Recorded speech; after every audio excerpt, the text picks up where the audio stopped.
Добрый день, с вами снова Международный деловой совет. И как обычно по четвергам мы обсуждаем интересные вопросы в сфере экономики и бизнес-сообщества.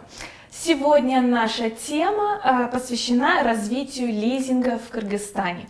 И участники нашей дискуссии Улан Сатывалдиев, генеральный директор лизинговой компании «Кыргызстан», и Арслан Хайров, исполнительный директор компании «Азия Моторс». В условиях рыночной экономики ранее незнакомое понятие «лизинг» прочно входит в лексикон предпринимателя, местного кыргызского предпринимателя. Уточню, в переводе с английского языка лизинг означает «сдавать в аренду». В мировой практике лизинг считается наиболее эффективным инструментом финансирования малого и среднего бизнеса. Кроме того, лизинг – это одна из перспективных форм финансирования и привлечения инвестиций в рыночную экономику. В связи с этим у меня первый вопрос вам, Улан Урзбаевич. Давайте сначала подробнее расскажем нашим зрителям, что такое лизинг и в чем он отличается от других банковских услуг. И, как мы знаем, за рубежом, в зарубежных странах этот вид финансирования очень получил достаточно широкое распространение. Но какова ситуация в Кыргызстане? Спасибо, Лидия, вы уже дали уже некоторое краткое представление о лизинге. Мне бы хотелось сказать, что по официальным данным у нас в стране 90% текущего оборудования и автопарка наших различных секторах экономики считаются изношенными. И давно назревает необходимость обновления автопарка. Это, конечно, в свою очередь тормозит тоже развитие производства нашей экономики и сказывается на качестве продуктов. Поэтому тема лизинга, мы считаем, она очень является актуальным. Что значит лизинг? С помощью лизинга предприниматель может легко получить новое оборудование за короткие сроки. Что для этого нужно сделать? Предпринимателям необходимо обратиться в лизинг-компанию и, имея минимально 20% стоимости от нового оборудования или техники, предприниматель может получить собственность это оборудование без предоставления значительных залогов, которые требуются в банках. Вот. За границей это покупка оборудования и техники через лизинг, это уже считается как само собой разумеющимся и обычным инструментом. Существует мнение экспертов, что несмотря на 15-летнюю историю развития лизинга на нашем рынке, все равно лизинг не сложился. То есть люди до сих пор не понимают, как им пользоваться, как функционирует этот финансовый механизм. Согласны ли вы с мнением экспертов в данном случае? Да, к сожалению, в течение 15-20 лет по субъективным и объективным причинам развитие лизинга идет не таким темпом, как нам хотелось бы. Этому свои коррективы внесли также и глобальные местные экономические кризисы. Также, как вы сказали, неосведомленность бизнеса о преимуществе лизинга, потому что к нам до сих пор приходят клиенты и рассматривают лизинг в купе в одном ряду с кредитом и сравнивают. Вот. Нам приходится объяснять преимущества лизинга. Вот. Также развитие лизинга мешает отсутствие поставщиков техники и оборудования, потому что нам очень важно предоставлять нашим клиентам качественную технику, которая на гарантии, которая будет работать безотказно на протяжении всего лизинга.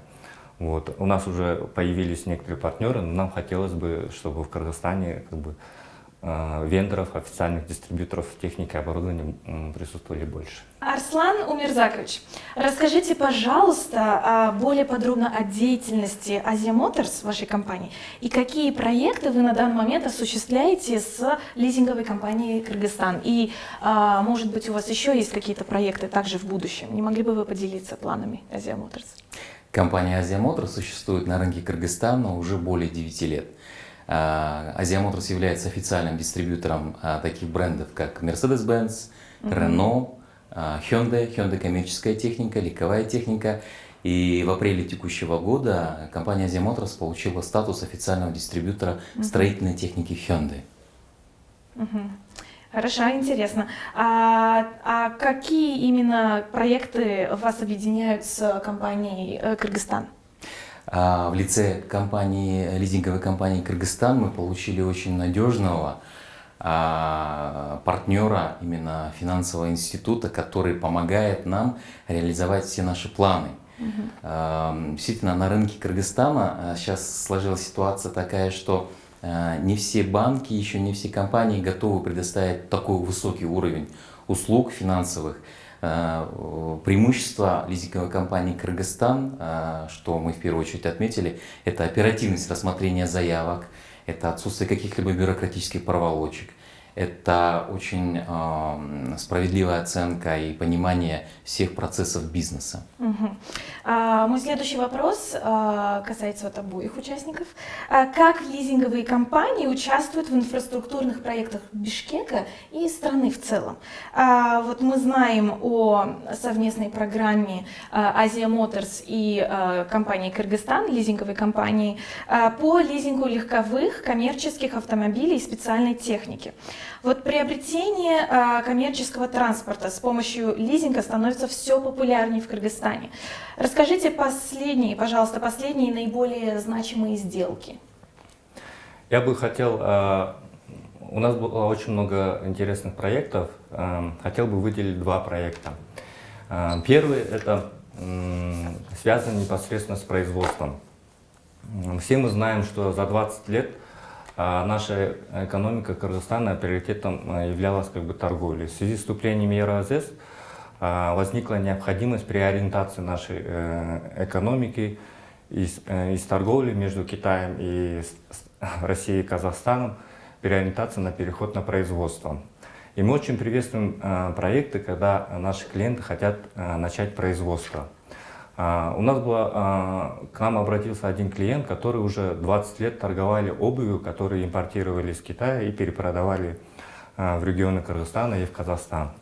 И они сейчас пришли к тому, что мы хотим, зачем нам покупать обувь из Китая, мы хотим производить здесь, сделано в Кыргызстане. Вот. И они нам обратились, нам этот проект понравился, им поддержали, и мы полностью профинансировали в лизинг производственное оборудование итальянского производства. Вот. Они зимой запустились и сейчас уже успешно выпускают обувь местного производства, полностью сделанную в Кыргызстане. Вот. Эта компания называется Imperial Group, они находятся под Бишкеком. Полгода они пока осваивали, налаживали производство, сейчас они уже вышли, начали активно маркетоваться, открыли магазины. Вот, так что мы очень рады, что мы приняли свое посильное участие в налаживании производства в Кыргызстане. Вот. Также второй успешный проект, который был произведен совместно с Asia Motors, это предоставление услуг такси. Мы все знаем, что у нас сейчас в Бишкеке, в Кыргызстане, очень большая проблема с общественным транспортом, безопасностью, с уровнем качества. Вот. И давно назрела необходимость, чтобы услуги такси предоставлялись на новых, качественных и безопасных машинах. У нас особенность лизинга в том, что на весь период лизинга у нас мы несем ответственность и все риски, связанные с владением объекта лизинга, в частности машин. Да? Поэтому нам очень важны надежные поставщики в Кыргызстане, которые нам могут осуществить своевременную поставку, могут предоставить гарантию и предоставить качественный сервис.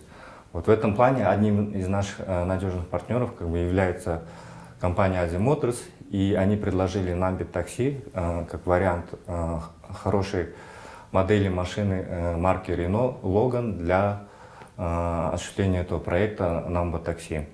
Вот. Этот проект запустился недавно, и, честно говоря, были опасения как у нас, так и у Number Taxi, готовы ли наши люди чуть-чуть переплатить, но ездить на новых, качественных, безопасных машинах. Вот. Результат превзошел все ожидания. Вот. Машин уже не хватает. И как бы сейчас на очереди мы уже прорабатываем вопрос о дальнейшем расширении парка Number Taxi новыми машинами от Asia Motors и Renault Logan. Интересно. Следующий вопрос. Компания, которую вы возглавляете, это первая в Кыргызстане компания, оказывающая услуги исламского финансирования Иджара. В чем заключается отличие Иджара от классического финансирования, финансового лизинга? Нашим основным акционером является Исламская корпорация по развитию частного сектора, которая является дочкой Исламского банка развития. Соответственно, продукт, предоставляемый нами лизинг, он называется Иджара, это лизинг по исламским принципам финансирования. Ну, есть ряд отличий, которые идут только в пользу наших клиентов. Почему? Потому что основной принцип исламского финансирования – это любое финансовое обременение не должно быть в тягость нашему заемщику. В связи с этим есть некоторые особенности, в частности, в том, что если оборудование или машина, которую мы предоставили в лизинг нашему клиенту, она сломалась не по вине клиента и, например, она простояла 2 месяца на ремонте, то за этот период он не получал никаких выгод, соответственно, мы приостанавливаем тоже все арендные платежи, пока оборудование снова не начнет работать и снова не начнет приносить выгоды клиентам. Есть еще тоже одна такая приятная вещь, что если по условиям договора возникают штрафы пени, то у нас по нашему продукту все штрафы пени мы должны направлять только на благотворительность, не в доход компании. Это очень гуманные цели. Очень верно. И мой следующий вопрос обоим участникам. Какие еще необходимы условия для успешного развития лизинга? Вот, может, вы поделитесь. Ну, мы как поставщик техники, в свою очередь, стараемся поставить на рынок Кыргызстана очень качественные товары. И вот как вот мой коллега Улан сказал, обеспечить его своевременным сервисом, гарантией. Ну, все-таки, наверное, хочется, чтобы наши клиенты, люди, кто еще только думает, не боялись и делали первый шаг. Мы будем рады им рассказать о нашем товаре. Наши коллеги будут готовы дать хорошую финансовую консультацию. То есть нужно пробовать, нужно рисковать. И как вы считаете, что еще нужно развивать на нашем рынке? Какие условия необходимы? Ну, я думаю, нужна все-таки тоже некоторая осведомленность бизнеса, объяснить им все преимущества покупки оборудования и техники в лизинг. Вот как я уже упомянул, вот, имея всего лишь 20%, можно обратиться в лизинг и уже получить в пользование новый автопарк машин. Вот. У нас есть даже компании, у которых есть собственные средства, которые они могут купить за свой счет техника оборудования, но если у них грамотные финансисты, то они понимают, что лучше вложиться только 20% в стоимость оборудования, а остальные деньги, когда у бизнеса как минимум 25-30% рентабельности бывает, а остальные деньги лучше направить на развитие производства, и компания получит больше выгоды, чем замораживать деньги в основные фонды. Я вот хотел бы добавить, мы привезли первую партию новых экскаваторов, и вот я горжусь, что практически половину мы продали сразу с колес благодаря лизинговой компании «Кыргызстан». То есть люди реально оценили, что действительно достаточно внести 20% первоначального взноса, и все остальные деньги небольшими платежами они могут в течение нескольких лет, но зато получают новую технику. И клиенты очень довольны. Я бы еще хотел добавить, что вот, мы очень рады, что Asia Motors начал предоставить тоже дистрибьюторство тяжелой техники Hyundai Heavy Motors. И к нам обращаются клиенты, и многие иногда обращаются к более дешевым брендам. Мы говорим, хорошо, если вы покупаете полностью за наличные, там разница в цене может быть ощутимая. Но если вы берете в лизинг, вот, лучше обратиться к более лучшей и дороже технике. В месячном выражении для вас эта сумма будет выплат небольшая, зато через 3 года у вас во владении уже будет брендовая, надежная и не потерявшая сильно в цене техника. Да, спасибо. И как раз-таки следующий вопрос, мы уже затронули тему строительной техники, то, что вы являетесь официальным дистрибьютором Hyundai. Теперь такой у меня вопрос, Арслан Умирзакович. Расскажите подробнее о лизинговой программе по строительной технике и о ее преимуществах. Ну, я приведу пример на одном из наших клиентов, который в данный момент получил контракт от государства по строительству объектов. Вот, клиент очень срочно нуждался в строительной технике. Действительно, все взвесив на рынке, посмотрев наличие более дешевых образцов и так далее, он пришел к выводу, что действительно лучше купить один раз, то есть потом с возможностью замены обновления этого парка, но качественную технику. Вот, очень быстро была рассмотрена заявка лизинговой компании «Кыргызстан», дана хорошая прозрачная оценка. Вот, и буквально мы на днях передаем новую технику клиенту, то есть она начинает работать.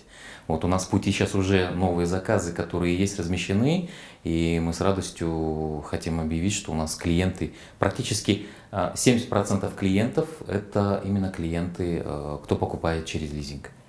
Интересно. Спасибо. Улан Урзбаевич, мой следующий вопрос вам. Согласно исследованиям, доля лизинговых операций в общем объеме портфеля финансового сектора с 2010 года по 2014 составила в среднем в суммах 0,5%, да? А в иностранной валюте около 1,5%. Чем можно объяснить столь незначительные объемы? Я переведу эти проценты словом выражения. До 2014 года объем всех лизинговых сделок лизинговых компаний, не считая банков, словом выражения это было около 100 миллионов сомов. Мы начали работать в 2014 году, и на сегодняшний день за 2 года у нас лизинговый портфель уже составляет 300 миллионов сомов, и это не предел. Вот. Развитие лизинга в Кыргызстане не идет тем темпами, которые нам хотелось бы. Это обуславливается прежде всего тем, что рынок Кыргызстана очень маленький, на рынок не приходят сильные игроки, лизинговые компании. Плюс также особенность лизинга в том, что в основном единственным залогом является сам предмет лизинга.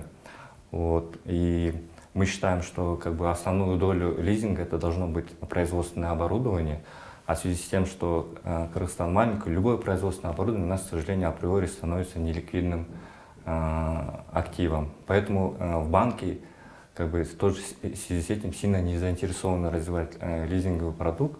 Вот им проще взять твердый залог и профинансировать. В развитии любой отрасли экономике нужно иметь очень хорошее законодательство. В нашей стране лизинговую деятельность регулирует закон о финансовой аренде, о лизинге. Эксперты часто говорят о его несовершенстве. Вы не могли бы подробнее рассказать, в чем заключаются недостатки этого закона? Хотелось бы отметить, что в самом деле развитие лизинга началось в 2003 году в связи с принятием этого закона о лизинге. Вот. И в этом большой вклад в принятие этого закона был осуществлен Союзом банков в партнерстве с другими финансовыми институтами. Вот. Но основной толчок развития дало это принятие поправок в налоговый кодекс, основным из которых являлось исключение двойного налогообложения НДС при совершении лизинговых операций. Это было принято в 2013 году. И, соответственно, это тоже повлияло основным решением для наших акционеров открытие лизинг-компании в Кыргызстане. Вот, в целом, я считаю, у нас законодательная база хорошо проработана. В течение 2 лет мы сталкиваемся с рядом технических моментов, подзаконных актов, например, когда нам нужно растамаживать лизинговое оборудование, там идет особый режим, или нужно регистрировать лизинговое оборудование в ГАИ, или некоторая деятельность наших клиентов связана с лицензированием, там требуется Там требуется именно, чтобы оборудование было не на нашем имени, а на имени клиента. Вот, и нам приходится делать разъяснения. Вот. Ну, с такими моментами мы сталкиваемся, как бы, а в целом все в наших руках. Я бы хотел добавить, что в любом начинании все-таки очень важна поддержка государства. Потому что в случае более активной позиции государства и поддержки бизнеса, бизнес становится, естественно, дает более адекватный ответ. Адекватный ответ в виде прозрачности бизнеса — это новые рабочие места, это налоги в бюджет. То есть выигрывает и государство, и бизнес. И мой последний вопрос обоим участникам. После вступления Кыргызской республики в Евразийский экономический союз изменилась ли как-нибудь сфера лизинга? Ну, мы сильно не ощутили, но вступление в Евразес мы видим перспективу в том, что нашим клиентам уже будет удобнее и быстрее покупать оборудование, произведенное в странах Евразес. Вот. И, соответственно, как я уже упомянул, для нас тоже это уже рынок сбыта и ликвидность этого оборудования тоже уже увеличивается в рамках уже территории Евразес. Ну, я бы хотел добавить, что по оценке аналитиков автомобильного рынка в ближайшие 5-7 лет на территории Евразес будут в основном продаваться новые автомобили, произведенные на всей территории. Поэтому все крупные автозаводы, такие как Mercedes-Benz, Volkswagen, Toyota, Mitsubishi, концентрируют производство. Вот. Ну, а Евразес, я представляю, что это будет гораздо более широкая рыночная площадка, где мы можем говорить на одном языке, пользоваться едиными понятиями, правилами торговли, финансирования. Я считаю, что это только большие перспективы. Спасибо большое участникам за дискуссию. Несмотря на некоторые перечисленные проблемы и возможности, мы понимаем, что в Кыргызстане сфера лизинга имеет огромный потенциал для развития. Учитывая изношенность оборудования и техники, недостаточное финансирование, мы можем предсказать, что в будущем лизинг будет очень перспективным финансовым механизмом в Кыргызстане. Спасибо большое зрителям за то, что вы нас смотрите. Увидимся в следующий четверг.